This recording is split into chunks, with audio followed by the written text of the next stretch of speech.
What's up, everybody? Welcome back to Mohawk Motors. My name is Jason. Today we're going to be turning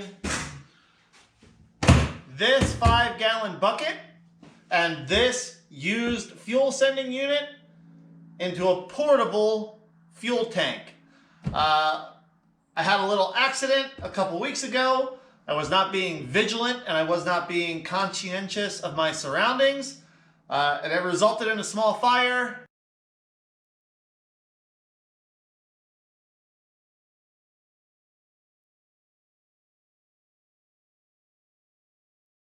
And I lost my old portable sending unit. So I'm making a new one.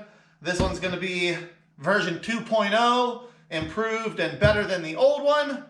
And I'm going to show you how to do it. Okay, you really don't need much to do this. I've got a 5-gallon bucket that I got from Lowe's. It has the snap-on lid. I'll use that to make my top part. I've got a used fuel sending unit that I got out of the junkyard a couple weeks ago. I'll put the link to the video up here in the corner. I got some 3/8 fuel line, oil line. It's rated for either. It's a 300 PSI burst rating, so it's more than sufficient for fuel pressure. And I'll have to scrounge up a little bit of 5/16 hose around here. I'm sure I have some. And outside of that, all you really need is some tools and nothing special. I have a hole saw, but you could use a utility knife or something to cut your hole in your bucket, a couple hose clamps, and ideally a switch if you have one. The first thing I want to do is get my hole in my bucket and get my sending unit attached. Now, the 5-gallon bucket is kind of perfect because the bottom of the sending unit should just barely touch the bottom of the bucket. When it's seated fully down on the lid. Now I need to measure the size of the sending unit bottom here. Just a rough estimate measurement because I'm probably not going to have the exact right size hole saw for this. So I'll see what I have that I can make a 4-inch hole with, and we'll get that put in the bucket lid here. Closest size I have is 3.5 inches. What an idiot.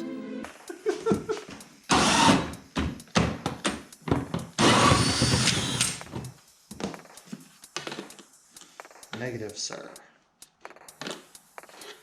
Not big enough. All right, well then.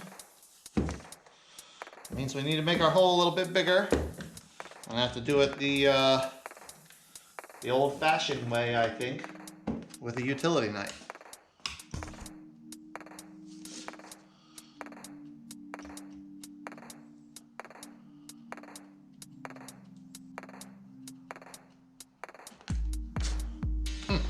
Actually, it was not as bad as I thought it was going to be.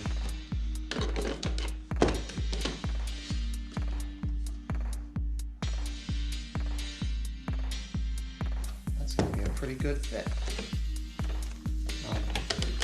One there. I don't want there to be any way for liquid or air to come in or out of this thing, except through the pump and the sending unit, or me taking the lid off of it. And that'll do two things for me. If I don't use all the gas that I put into it each time, it won't just evaporate away. At least it shouldn't. It should stay in there. And two, I'll have less risk of a repeat of the previous little whoopsie daisy.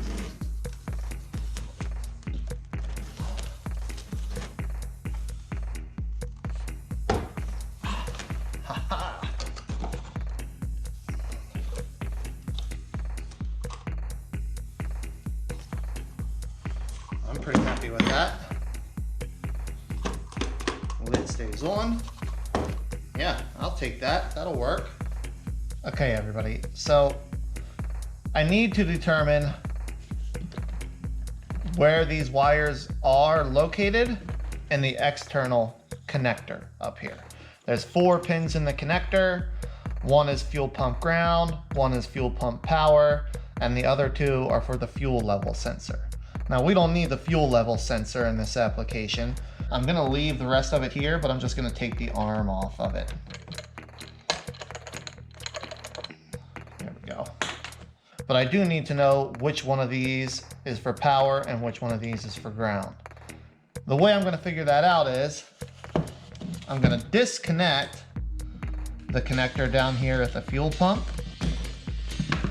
And then I'm gonna use my multimeter, set to ohms. And I'm just gonna touch each wire and then touch the terminals up here in the connector until I know which one is the power feed, because I'll have continuity. All right, so let's see here. We'll do gray first. Gray should be power feed. Oh, there we go, there's one. Second one in.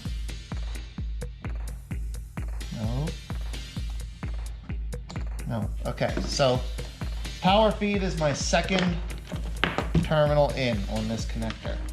Now what I'm gonna do is take my plug here, my fuel pump connector, and I'm just gonna move my gray wire over to the second position. There we go. So now I've got my gray wire, my power wire in the correct position. Now I'll do the same thing with the black wire here.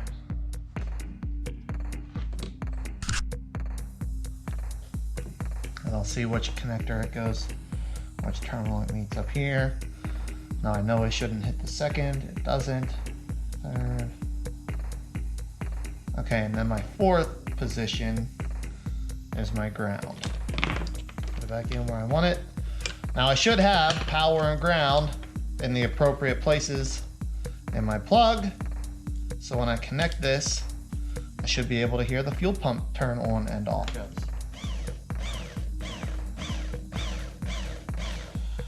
So you can be fairly confident this is a good working fuel pump. I'll go right into here, and I can feel that the pump touches the bottom. When I'm ready, I'll snap it down. Well, I'll put gas in it and then I'll snap it shut, and I should have a nice sealed unit. So, fuel line for my feed, I want about 6 feet, which conveniently is about how tall I am. And most people, your wingspan is the same length as you are tall.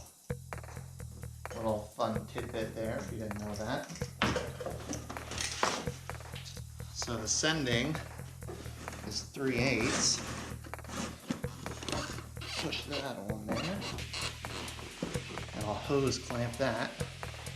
Before I put that together though, I'm going to put a couple little, I just call them little teeth here that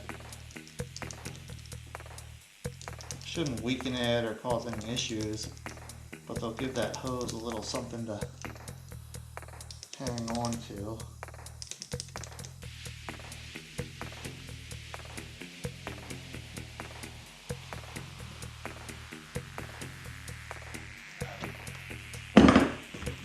There's that one.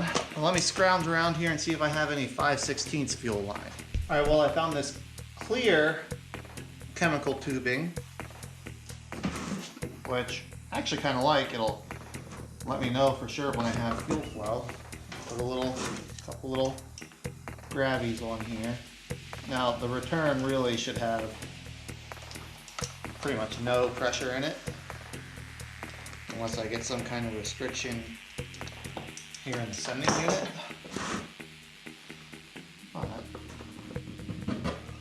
There we go. I like having that clear because that'll let me see if fuel is flowing.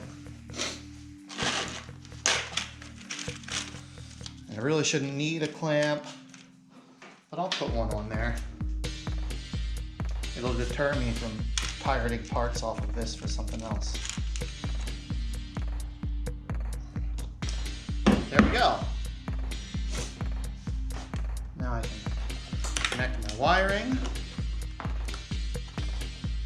Now in theory, this thing should supply fuel at enough pressure to run an LS engine. Just need to test it. Look what I found, team. It's the push connector for the fuel feed rail. Forgot I had this. Let's get that on there.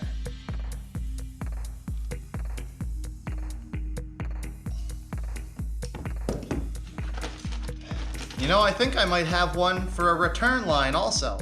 Ha! I did have one for a return. Rather have it and not need it than need it and not have it, right?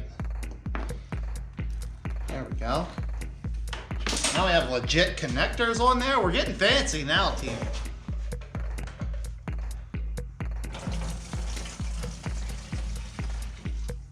There we go. All right, snap my lid down on. Do we try it on an engine? Let's see if she makes noise now.